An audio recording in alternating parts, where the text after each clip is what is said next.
ਸ਼ਹਿਦ ਮੈਂ ਕਹਿਵਾਂ ਉਹਦੇ ਕੋਲ ਸੀ ਮੈਂ ਉਹਨੇ ਉਹਦਾ ਕਮਰਾ ਦੁਖਾ ਲਿਆ ਹੈ ਨੀ ਇਹ ਅੱਛੀ ਨੋਰਵੀਜਨ ਲੱਕੜੀ ਉਹਨੇ ਕਿਆ ਰਹਿਣਾ ਤਾਂ ਬਹਿ ਜਾ ਜਿੱਥੇ ਵੀ ਤੇਰੀ ਮਰਜ਼ੀ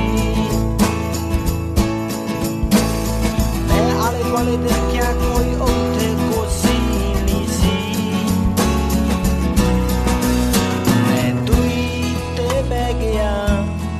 ਸਮਾਂ ਸੋਚ ਕੇ ਉਹਦੀ ਸ਼ਰਾਬ ਪੀ ਕੇ ਅਸੀਂ 2 ਵਜੇ ਤੱਕ ਗੱਲਾਂ ਕੀਤੀਆਂ ਫੇ ਉਹਨੇ ਕਿਹਾ ਸੌਣ ਦਾ ਸਮਾਂ ਹੋ ਗਿਆ Ramón Lobo, buenos días. Muy buenos días, ¿qué tal? Oye, como sigas yendo al gimnasio, no se te va a ver por la calle casi. Bueno, tengo mis cosas, he perdido peso. No, pero es que lo digo en serio. He perdido peso, pasa que hay tanto todavía que perder que... Ahí es donde sacar. ¿Te han prohibido alguna vez a ti entrar en un restaurante? No, pero claro, yo por ser mala persona, digo, yo no trabajo con Trump, que es un inconveniente lo que le pasaba a su portavoz. Sarah Huckabee Sanders. Sí, en un restaurante pequeñito de 26 plazas, fue a cenar con su marido y unos amigos y la codueña del restaurante, que se llama La Gallina Roja, se presentó porque le avisaron la gente de su staff, ¿no? Uh-huh. Y entonces preguntó al staff, bueno, ¿os sentís cómodos sirviendo a esta mujer? Dijeron, no. Pero además contaba que tiene varios gays, la campaña contra los gays de Trump y tal, etcétera. Entonces ella se acercó a la mesa y le dijo, ¿puede salir un momentito al patio que tengo que hablar con usted? Y dice, quiero que salga de mi restaurante.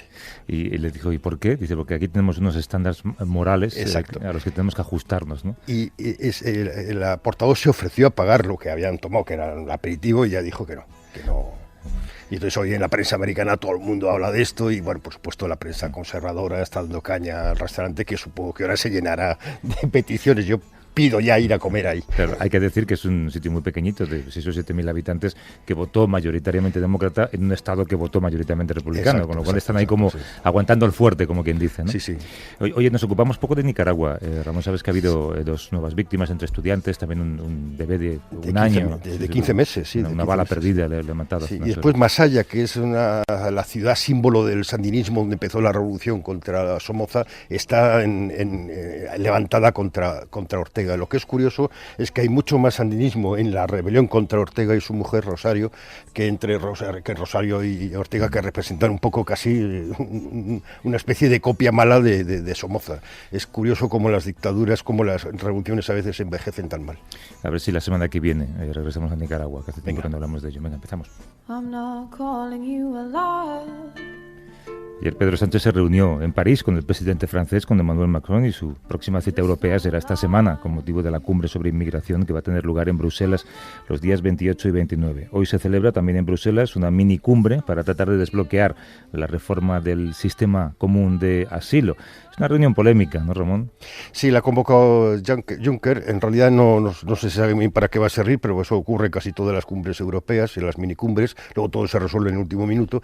Y es para tratar de aunar criterios en torno a esta crisis migratoria, que en realidad es una crisis no migratoria, sino de nuestras políticas para hacer frente al fenómeno de la migración. ¿Hay propuestas concretas, además? Sí, hay propuestas concretas, pasa que son muy polémicas, que es crear una especie de CIES en el norte de África. Macro-CIE, ¿no? Sí, macro-CIES, donde ahí se les clasifique, porque en el fondo el problema es que la clase política no se atreve a decir lo que realmente quieren. Quieren seleccionar los inmigrantes.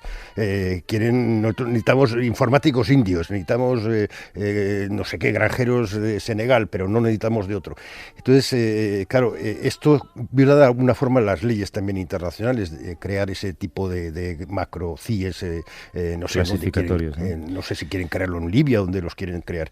Y sobre todo hay una persona que es fundamental en todo esto, que es Merkel, que está en una posición política muy débil, porque su coalición no solo es con los liberales, sino es dentro de su gobierno, está, con los socialdemócratas, que es la gran coalición.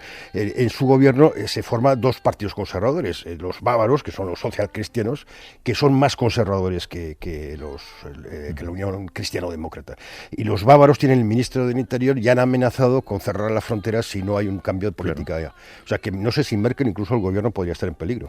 El gobierno de Alemania, país que más refugiados ha acogido hasta el momento, dividido en torno a la política de asilo. Saludamos a Ana Carvajosa, que es corresponsal del País en Berlín. ¿Cómo estás, Ana? Buenos días. Buenos días. Buenos buenos días. ¿Cuál es la cifra de inmigrantes que se estima ha acogido Alemania en lo que va de año, digo? Bueno, en lo que va de año son unos 68.000. Son las últimas cifras que tenemos, pero esto representa una caída muy fuerte respecto a los últimos años, ¿no? El año pasado hubo 200.000, pero el anterior 700.000. O sea, en los últimos 2 años y medio ha habido más de 1,5 millones de demandantes de asilo que han venido aquí a Alemania. El ministro de Interior alemán ha dicho que él va a poner en marcha un plan de choque con o sin apoyo de Merkel, ¿no? Sí, el ministro de Interior, Construcción y Patria, que es el nuevo nombre del superministerio pues de Horst Seehofer, sí, es como suena. Ha dado un ultimátum a Merkel de 2 semanas, que cumple el próximo fin de semana, justo después de la cumbre europea, para que encuentre una solución para poder rechazar, es lo que quiere, rechazar a demandantes de asilo en las fronteras de Alemania que hayan pedido asilo en otro país europeo antes. Entonces dice que si Merkel no encuentra esa fórmula mágica, él le dirá a sus policías que empiecen a cerrar la frontera, ¿no? Y entonces, bueno, eso evidentemente supone una crisis política muy aguda aquí en Alemania. Merkel ya ha dicho que ella no, bueno, que va a intentar encontrar una solución europea, pero que en cualquier caso no hay ningún automatismo, que si viene de la cumbre de Bruselas y no hay solución, él no puede actuar unilateralmente. Y entonces, ¿qué le echará? Ha venido a decir, ¿no? Si le echa, se rompe la coalición de gobierno. Claro. ¿Puede acabar habiendo elecciones anticipadas, Ana?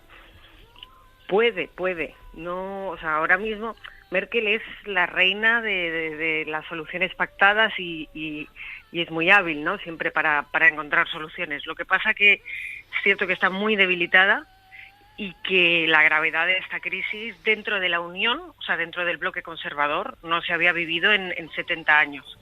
O sea, el Spiegel sacaba estos días que el SPD, los socialdemócratas, ya han tenido varias reuniones internas para explorar qué hacer en caso de elecciones después del verano. O sea, bueno, ahora mismo todo dependerá un poco de lo que pase hoy en Bruselas, en la minicumbre, y de lo que suceda el 28 y 29 en Bruselas también. Claro, pero es muy complicado, Ana, que en esas cumbres o minicumbres haya algún consenso en política migratoria, porque todos van a estar mirando hacia sus países, no hacia las fronteras, ¿no?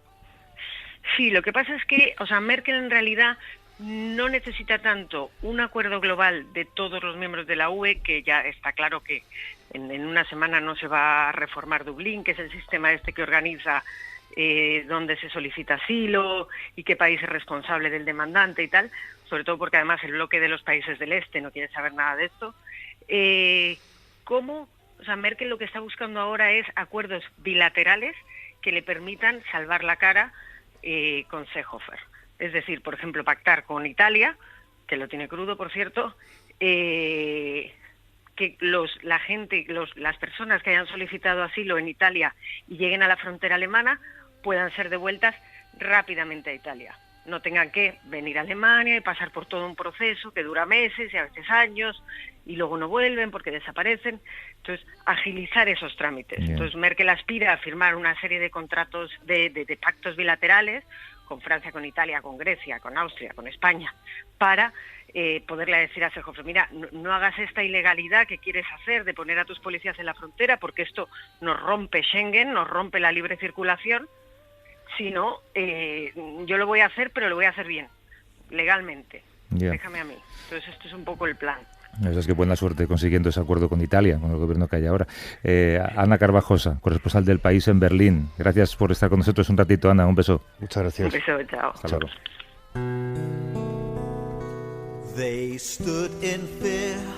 Where could they go? ¿Has leído, Ramón, la entrevista en El País a Pedro Sánchez? Sí, me la he leído de pe a pa. Las de Rajoy me las leía también, pero a partir de la tercera ya me empecé a aburrir. ¿Sabes quién ha hecho esa entrevista? Una de las dos personas que la ha hecho. Sí, la tenemos aquí, ¿no? Carlos Cue. ¿Cómo estás, Carlos? Buenos días. Hola, buenos días. ¿Te puedo presentar como ex corresponsal?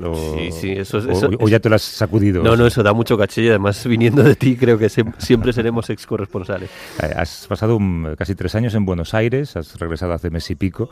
Te acostumbras, has ido llegar tú, por cierto, y todo se ha desmoronado en el gobierno. No sé si... Eso me decía algún miembro del gobierno.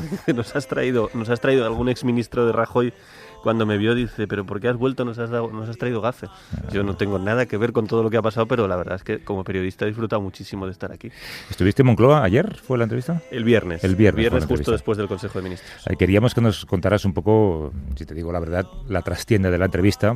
No queremos hacer spoiler, que la gente pueda comprar El País o ir a la web del País a leerla, aunque de los titulares ya informamos también en los boletines informativos. Pero tú que conocías a Pedro Sánchez, antes de ir lógicamente el viernes a Moncloa, ¿se ha presidencializado de alguna manera en el trato con vosotros? En el trato, la verdad es que fue bastante relajado, pero se ha presidencializado muchísimo. Yo lo conozco hace bastantes años. Pedro Sánchez es de mi generación y era un político joven cuando yo era un periodista joven, que empezábamos los dos, cada uno en nuestra profesión, y bueno, sabéis que entre políticos y periodistas hay mucho contacto, y le conocí de bastante joven y la verdad es que es otra persona. O sea, es otra persona, incluso es otra persona desde hace 15 días. Quiero decir, creo que el cargo, el presidente de gobierno, en un país presidencialista como este, donde el presidente de gobierno manda muchísimo, incluso aunque no tenga mayoría parlamentaria, porque este es uno de los presidentes más débiles de la historia, porque solo tiene 85 diputados, pero manda un montón igual, porque el Consejo de Ministros manda tanto.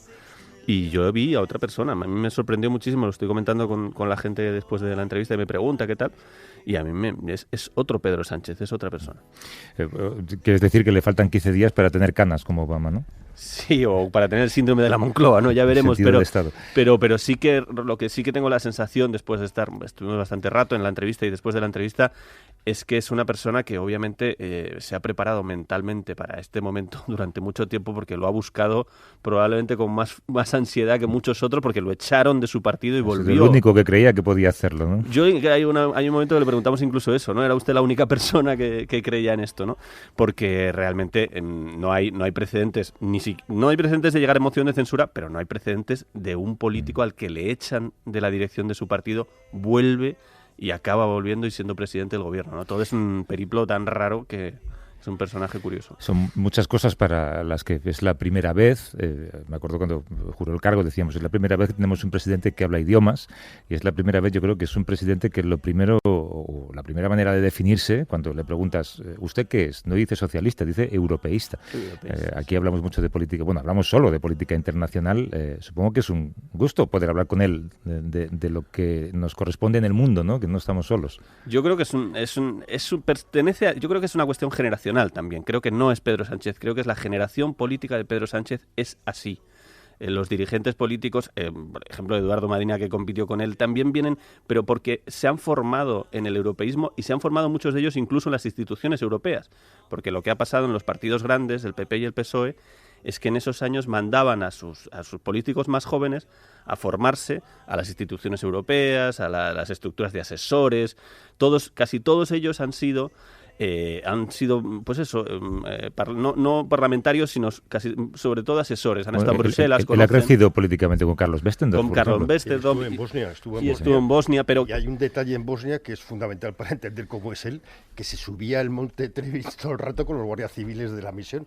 Está todo el día subiéndose el monte. O sea, es un tipo preparado para la resistencia. Pero, no, resistente es, eso creo que no hay ninguna duda. Pero quiero decir que no es solo Pedro Sánchez, es todas las generaciones, que España, con Pedro Sánchez, que es esta generación de políticos, entra en la modernidad, y no es casualidad que Pedro Sánchez sea el primer presidente que habla inglés con fluidez.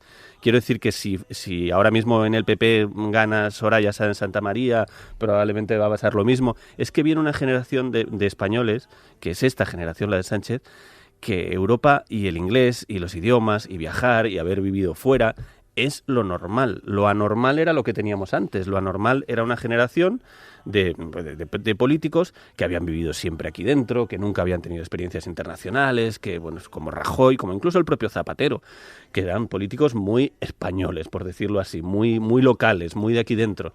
Y ahora nos viene otra generación, porque es que España ha cambiado muchísimo, y tanto los políticos como los periodistas, como los ingenieros, como cualquiera, son gente, pues todos conocéis, ¿no? En mi generación todo el mundo, muchas veces por obligación, se ha tenido que ir a vivir porque es un ingeniero y le ha tocado un puesto fuera. En fin, estamos en un país mucho más internacionalizado, y el que le interesa mucho más la política internacional, porque a Pedro Sánchez habla de Europa con naturalidad porque lleva pensando en Europa toda su vida, y cualquiera de los políticos, yo creo que de su generación, son así.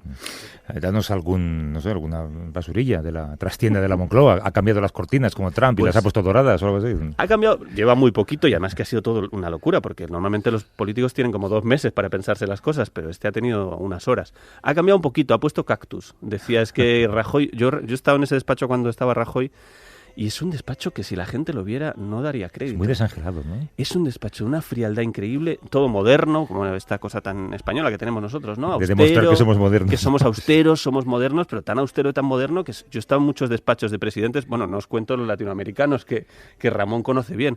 Tú entras en el despacho del presidente Macri y antes de llegar al presidente Macri tienes 50 mesas y toda una cosa del siglo XIX, cortinas, y te da la sensación de que allí ha habido un montón de presidentes. Tú entras en el despacho de Pedro Sánchez y parece Ikea. Es Ikea. Eso no, totalmente, una mesita de metacrilato allí, súper normal, y una frialdad. De hecho, alguno decía, pero este es el despacho para hacer la entrevista, el despacho de verdad es otro. No, este es el despacho en el que trabaja el presidente del gobierno, es de una normalidad, no hay cortina, no hay nada. Y él lo único que ha añadido pues son Pablo Iglesias, por supuesto. Se ha llevado a Pablo Iglesias el antiguo.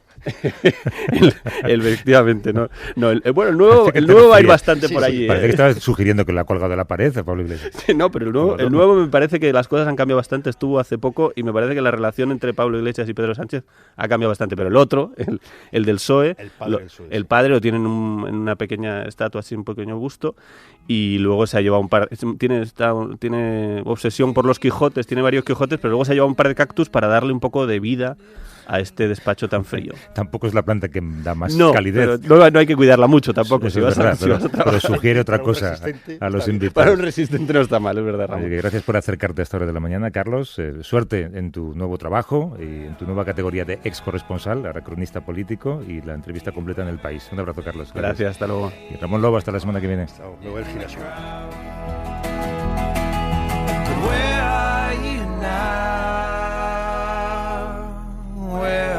you now? Do you ever think of me in the quiet, in the crowd? A vivir que son 2 días. Javier del Pino.